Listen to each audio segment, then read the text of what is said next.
We've been in business for about 3 years, going 3 years this November. Well, it is November, but yeah, 3 years today. Okay. Um, we started with the passion. Coach Alex and I had the passion to open up a boxing and competition, and he's more into the competition. I'm more into the combat. Yeah. I'm a martial artist. That's why I got into the sport combat. I started in Taekwondo and I did kickboxing. And Alex was in the Golden Glove amateurs in New York. So it kind of happened over a Manny Pacquiao fight where I worked with his wife at a mortgage company, and she saw me watching videos one day, and she's like, "Are you watching boxing?" I'm like, "Yeah." So she said, "My husband used to box, and he wants to open up a gym." I said, "Wow." I said, That's kind of what I wanted to do also." So we talked about it. We watched the Pacquiao fight. It happened to be the one that he got knocked out by Juan Manuel. And him and I'm a big Pacquiao fan. Alex he's kind of on the fence on that about Yeah. you know he likes Pacquiao, but he was being honest. He was being pure of his opinion on it. And even myself, I had a feeling that if Pacquiao got reckless, it would have been a quick night. Yeah. So him and I were even just talking. I said, "What do you think?" And he goes, "If he doesn't tighten up and he goes in there mindlessly, he's gonna get knocked out." And lo and behold, he got knocked out. Yeah. So at that time, I said, I noticed that his IQ and his observation on how the fight game works was on the same level as mine. He wasn't biased, and I didn't. Even though I love Pacquiao, I wasn't biased to the fact that he was going to lose that night. So, Yeah. but that's all. That's how it started. That's how Okay. Renaissance started. I started when I was in the second grade. I started in Early Taekwondo. start. Yeah, I started in Taekwondo. I competed in some of the Taekwondo tournaments. In Taekwondo, they did a lot of point sparring. But if you really wanted to get in the tournaments, they had like a kickboxing that they did within the school.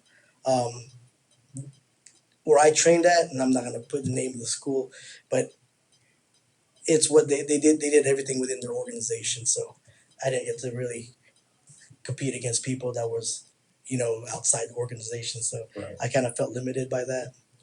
So that's when I started to look elsewhere to train. I was with the Taekwondo school till I was about 15 years old. No, actually 16. I used to drive myself up to the school. Yeah.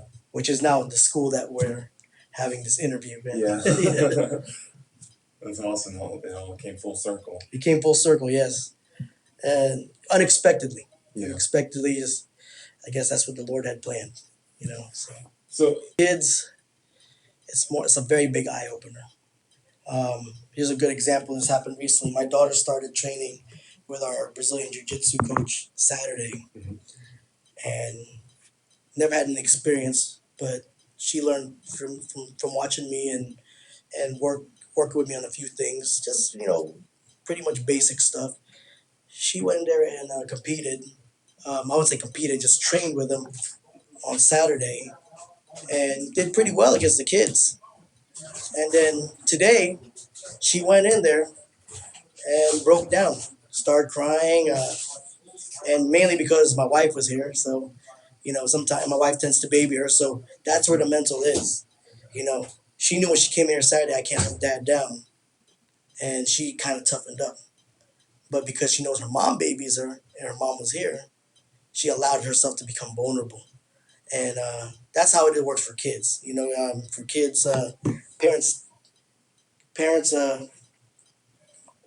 the foundation, and whatever the parents feel, that's what the kids will feel. And when she saw her mom had a look of fear in her facial expressions, so she learned to draw fear rather than showing that her mom had enthusiasm for her and cheering her on.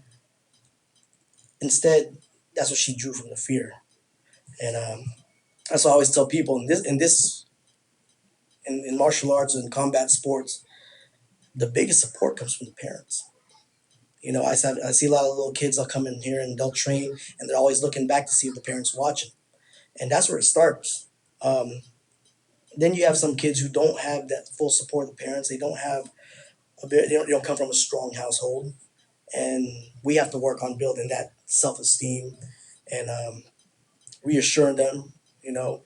And so for some of those kids, they're already born tough because they've experienced toughness out there on the streets, tough neighborhoods. Um, I hate to say this, but that's where most of the tougher fighters come from because they have nothing else to lose. Yeah. So, but it's a mental game. Um, I'm not the best, I would say, fighter. I would say, but I can go in there with guys who much younger than me, much stronger than me, and just by bullying them in the ring and letting them throw hits and make it look like it's not affecting me, I'm already destroying them mentally because I'm thinking like this guy keeps coming at me and I'm throwing everything, including the kitchen sink at him, and he's not stopping, and he's hitting me really really hard, and that's only because I don't show that I have any fear and that that's not bothering me. So I'm playing that mental game with them. I'm destroying them mentally. Like, okay, you can give me everything you got. In the end, I'm gonna win.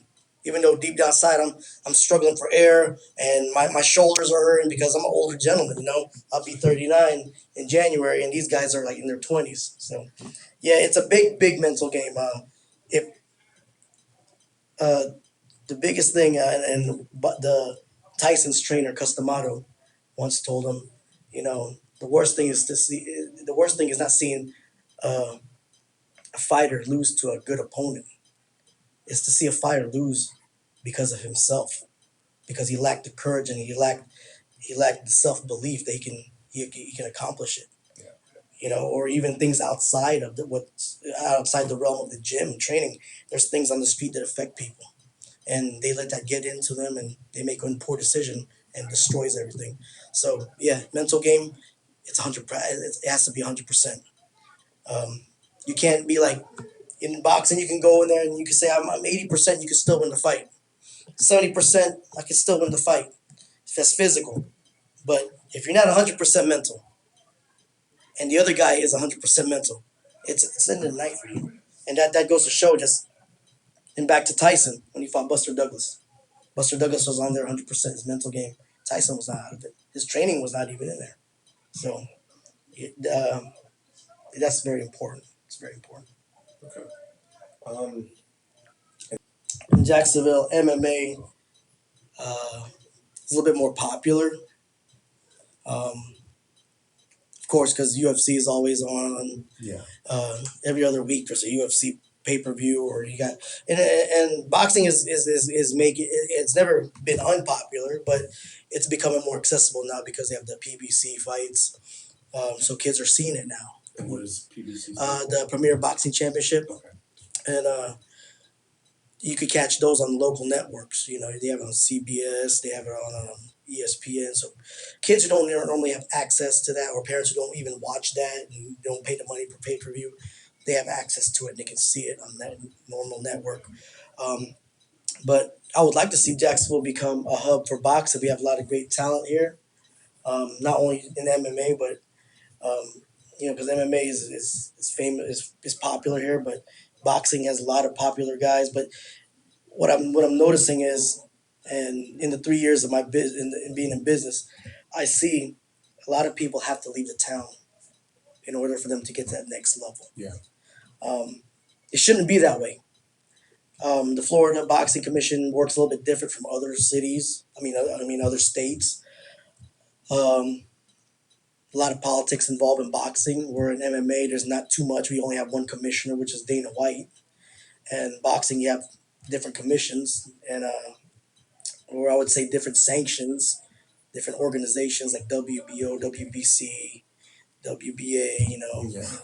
IBO. So they have different commissions there. So you could have one guy who's a champion here and another guy who's a champion there, but that's when you have your unifications, which many times they don't do unifications because people will avoid another fighter just to stay on top and not get that zero. So, but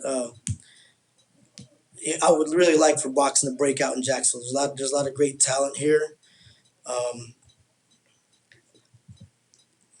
Jacksonville has a little bit of a crab mentality. I mean, we have had uh, pro MMA fights here happen here, which is the House of Fame.